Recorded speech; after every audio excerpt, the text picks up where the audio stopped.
Hello everyone, my name is Alex with the Sachem Public Library, and today we will be going over part 1 of the Affinity Designer series.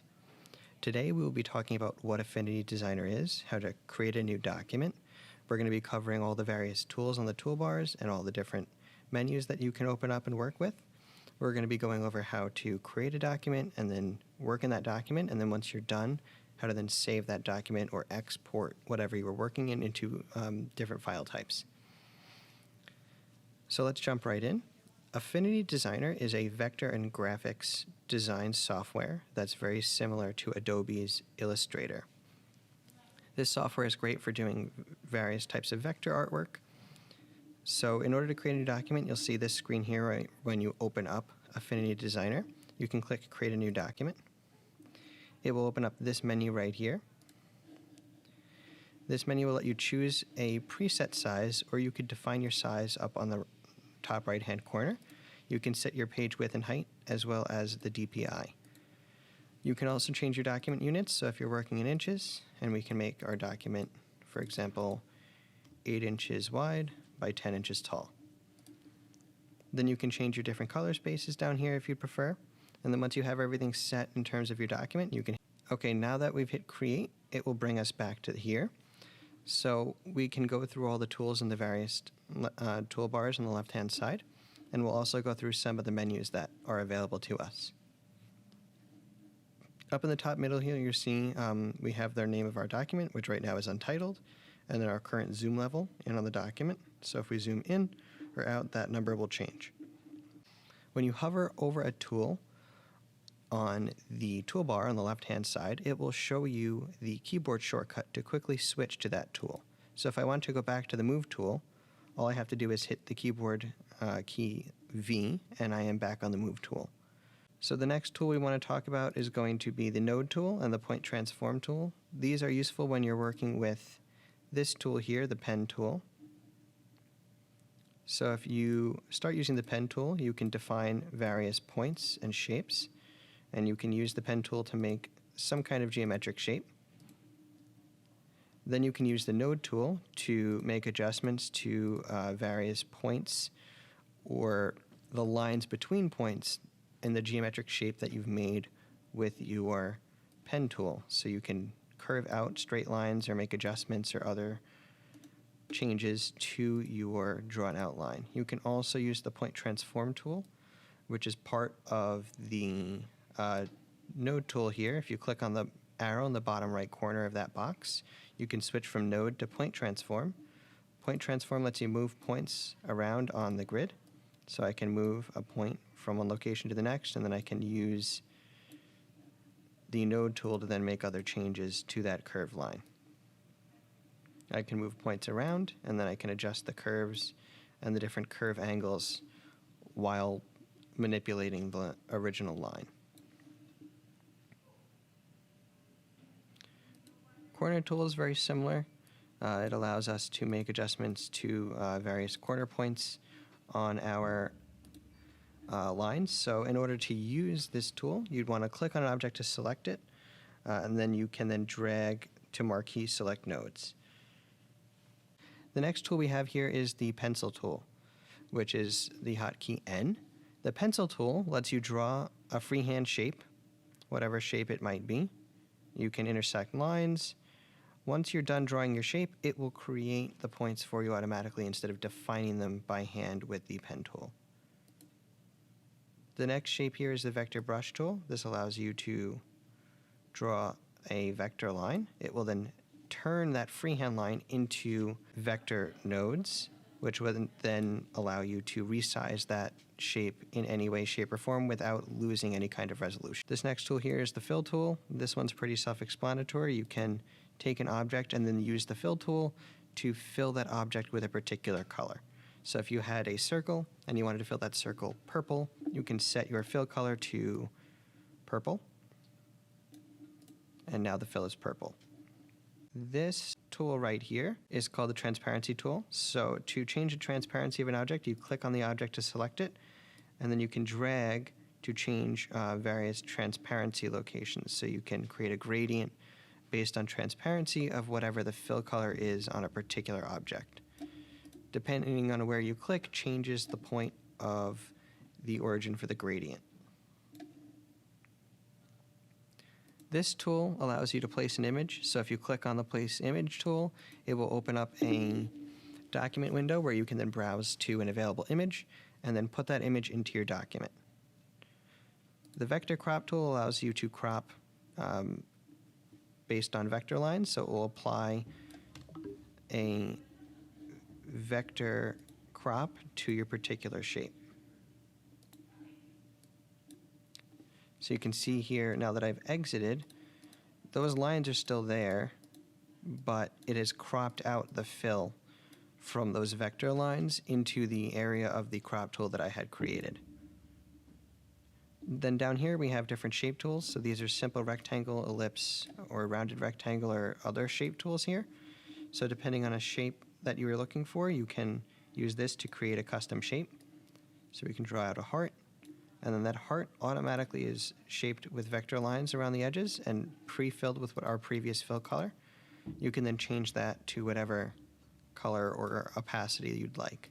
So if we wanted this to be mostly transparent, we can adjust the opacity bar here, and then we can set the color to a light pink.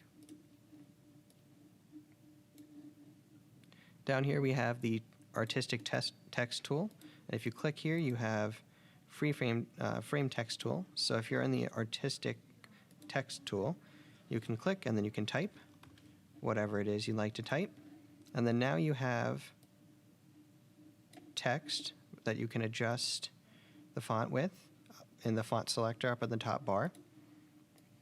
You can also adjust the point size. You can bold, italicize, or underline your text, as well as change the color of your text.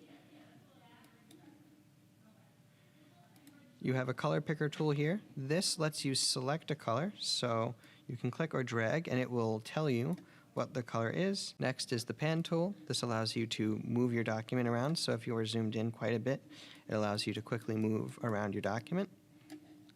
And then you have the zoom tool. So clicking while you have no buttons held down is zoom in. If you hold Option on Mac or Alt on Windows, it will change to zoom out. So you can zoom in or out. Or you can adjust your zoom manually right in the top left corner while you have the zoom tool selected. So I can set it to 150%, or I can set it to 10%. Okay, now on the right-hand side here, we have our Layers menu right below our color picker. The Layers menu shows you every different item that you have on your work document here, as well as any changes that you've applied to any of your objects within your document. So we have a curve line here, we have text, we have the heart, a rectangle, and another curve line that we applied a crop to. We can uncheck them to hide various objects. You can also lock them to prevent changes by clicking the lock icon. You can adjust the opacity of your particular object right through this menu here. And this allows you to stack your objects, so depending on how you have your artwork created, you might want some lines or shapes to be on top of or behind other shapes. So depending on how it's arranged in layers, that's how it will appear in the document. So for example, if we wanted the heart to be behind this shape, we can move the heart, keep the heart behind the shape, or we can move it on top. And that is more clear if this were completely opaque. So you can see here the heart is now on top, but if we move the heart below the curve, that is now on top of the heart. And it does have some transparency to it because we did use the gradient tool on it to create a gradient. Okay, so the next tab is an effects tool. So if you have an object selected, you can apply various effects like an inner shadow, an outer shadow, or various types of glows. So if you want the edges to glow or it to have a different border effect, you can choose one of these effects. The stock tab here allows you to search for stock images. So as long as you check off that you understand, you can choose from Unsplash, Pexels, or Pixabay. and this will allow you to search for pretty much anything, and it will return a handful of stock images that you can then use for editing or any other work that you're performing. So up at the top here, we have our color selector.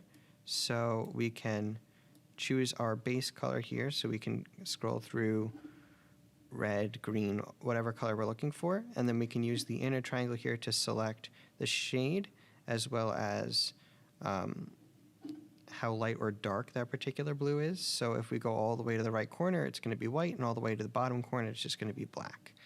And then somewhere in between will be a mixture of either all blue, all white, or all black, so we can find the particular blue that we're looking for.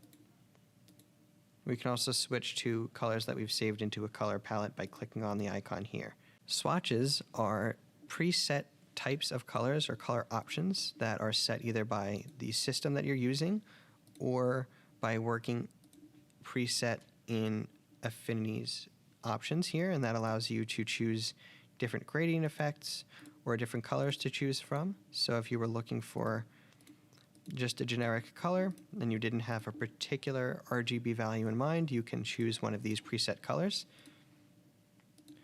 Stroke allows you to make various changes to the stroke or the outside border of your particular shape. So we can set the stroke to solid here, and we can change the point size. Say we make that a 3-point stroke. So you can see here it created a line around our shape. We can change how those stroke lines meet up and how they appear on our object. We could change the miter for those. We could change the order of the stroke. We can change the start. So there's no start point. We can add an arrow at a various location. We can add different shapes to indicate where that start location is going to be. We can also do an end location. You can also adjust the pressure for your stroke, so you can have the stroke be less strong or more pronounced. And then you can build a different profile if you'd like it to vary in stroke depth across your shape. So if we wanted to shorten it in some places, like this, and then keep it high in others, we can adjust our curve, and you can see that it's changing the way that that stroke line looks around the heart. And then you can reset it, and it will go back to the normal shape. The Brushes tab allows you to adjust different brush types, so you can change how different strokes and brushes look on different objects. So you can pick through a handful of different types of brushes and then brush categories. So acrylic brushes, dry media brushes, engraving brushes, and many, many more brushes, depending on the type of artwork you're trying to make. And you can set that for your stroke. You can set that to be used with your vector brush tool. So you can see here I can draw with that oil brush, and it will follow my cursor. And then it will turn that into a vector with information that I can adjust. I can then use our node tool here to adjust the various vector points for that line I created. And then I can drag those points around to make adjustments to fit the pre-drawn vector line that I created to exactly how I want it to sit. Another thing to note here is that any tool that you're working in, regardless of what tool you pick, will have its own custom settings menu that appears right at the top here, right above your main toolbar to the left. So say we pick the brush tool here, you can see it changes to brush, and I can change the color of the brush. So if I want to paint in yellow, I can set that to yellow. I can change the width of the brush, the opacity of the brush. I can also adjust the size variance of the brush, the opacity variance of the brush, the different pressures that the brush puts down on the paper, the velocity of the brush, and the velocity curve of the brush to change how it looks depending on how fast you move your cursor. You can set in a stabilizer so it can keep your brush even. So you can see here, instead of it pulling directly from my main cursor, I'm pulling a line that is then pulling the brush, which allows me to make much more accurate turns and make sure the brush is going exactly where I want it to. It can help stabilize and smooth out the lines that you're creating. Versus without using the stabilizer, you can see there's a little more variance in the lines here. It stutters up and down a little bit, whereas these are mostly straight as I'm moving through the curves. You can change the length of the brush. You can change the blend mode that the brush has. So as it intersects with other layers, it can either darken, multiply, or do any of these other effects that can change how the colors are intersecting with other objects. Over here, we have Appearance. So the Appearance tab allows you to make other changes to your document, such as modifying the stroke size of your shape. So you can see here there's no fill for the brush that we made, but there's a 36-point normal type stroke. So we can change the size of the stroke, which changes the size of the line here. And we can also change normal. We can make it darken or multiply or make any other changes here, and that will make adjustments based on the layers that it's intersecting. So if I set this to reflect or any of these other options here, so subtract, because these yellow lines are intersecting, it's adding different effects to the line that I'm working on based on the colors that it's running into. So depending on the effect that you're looking for, you can change the way that each individual stroke works, so that way you can get the effect that you're looking for that particular line. Up in the top left here, we have a pixel persona. This is good for pixel editing. It's like a small version of Affinity's photo editor or something comparable to Photoshop. It doesn't have a ton of tools, but it offers some basic photo editing, and if you wanted to prep a photo for use in the main vector editing menu, so the designer persona here. So you can open up the pixel persona, open up a photo, and then you can make various adjustments like freehand selections. You can use the flood select tool to clean up your image or make other changes, and then once it's done, you can then go back into your main designer persona and then make whatever changes you'd like to make. Once you're happy with your artwork, we can then go ahead and export this. So if you go to the top, you can hit File, then you can click Export. This will open up an export menu here. This has whatever size that you had set in the document previously. You can choose a file type at the top, so I might want this to be a vector graphics file, so I'm going to save it as an SVG. I can change the raster DPI. I can set that to 400, the whole document, or I can do a selection area of my document. And then it will estimate your file size. And then once you're happy, you can click Export, and it will ask you what you want to name it and where you would like to save it.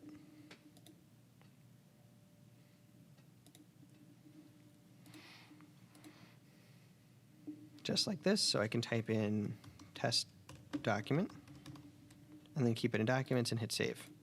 And now it will have exported this document as an SVG file into my Documents folder.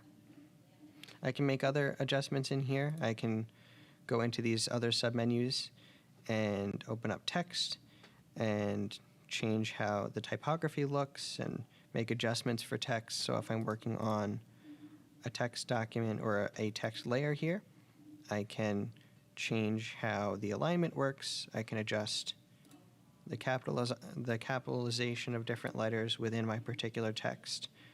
I can change the baseline, so I can make them subscripts, or whatever other changes I'd like to do if I were looking to modify the various characters or different text elements within my document. Layer allows you to make various layer changes, so if you'd like to arrange layers on top of or behind each other, you can use the arrange method here, or that can be achieved by right-clicking on a layer, and then you can see arrange, and then you can make those arrangement changes here, as well as alignment, so you can align this to center, and it will center it within your document. Align middle will adjust it to the center of the document from top to bottom. The center alignment here will go from left to right. So this is a left-right alignment, and this is a top-down alignment. So we can arrange our objects together, we can transform them, so we can rotate our objects, or we can mirror them, either horizontally or vertically.